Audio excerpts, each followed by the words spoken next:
Good morning, friends. I hope your day is off to a fantastic start today, and that it's going to be a most blessed day to come. It's good to join you this morning for just a little morning devotional. I've been reflecting since last Wednesday about our passage from Matthew 9 that we covered in our discipleship group, and this is a beautiful healing story of Jesus, and I'm one who I've never been totally paralyzed by guilt or sin in my life, but I can certainly relate to this passage. I can relate to that feeling of my stomach sinking.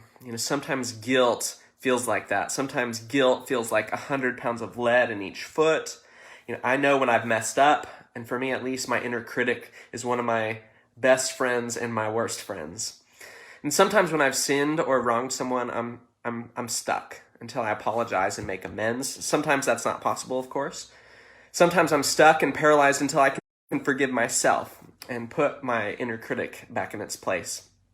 But I'm so thankful as I look at this passage for a loving Jesus, a Jesus whose desire is to forgive my sin and restore me to life.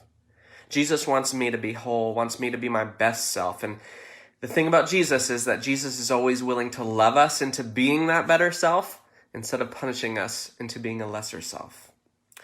And Matthew chapter 9 is just such a great passage because it reminds us of these things, that sin and guilt can paralyze us, that Jesus sees that and forgives it, and then invites us to rise up, to grow, to walk, and to take that next step in our life. And really, when you think about it that way, about rising up, this passage is a foreshadowing of the cross, that Jesus knows how to deal with sin, and when he does, resurrection follows. This is true in your life, and it's true in mine, friends, and thanks be to God for that. So whatever's going on in your life today, know that Jesus loves you and is with you, and be blessed.